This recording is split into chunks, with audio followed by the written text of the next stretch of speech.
Պատրաստել եմ քյալագյոշ, չգիտեմ, այդպես է կոչվում, մտնայից լավաշի, պատրաստել եմ իմ ձևով, և եթե հետաքրքրում է բոլորին, ես կարող եմ մատուցել իմ բաղադրատոմսը, լավաշը փռում ենք, այնուհետև ավելացնում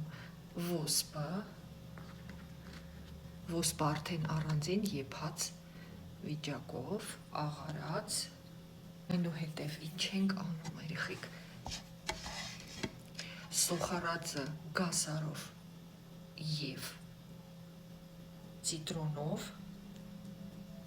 առանձին տապակած կարագով, էլի լցնում ենք ոսպի վրա, կողքը կարող եք շարել մի քանի հատ լոլիկ, այդ արդեն դիզայնավորում ենք այսպես կոչված, սոխա, գազար, սխտոր ու ծիտրոն։ Մածունը բացեցինք, երկու հավեսով չիքյարով գթալ կարելի է ավելացնել վրան, այնուհետև թարմ համեմը կտրտած վրայից, սա իմ մեթոդն է, երեխեք, դուք ոնց ուզում եք արեք, և այնուհետև ծածկում,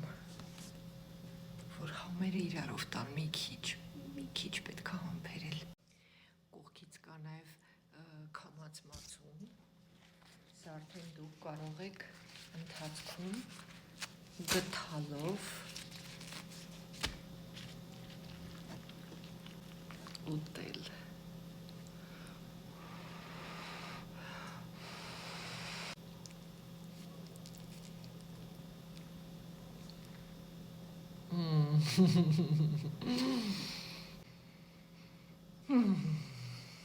Այս մեկն է գթալով։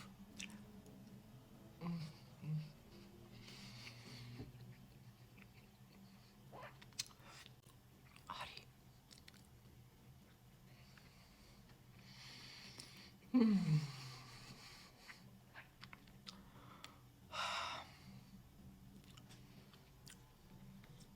Անուշ ուտենք։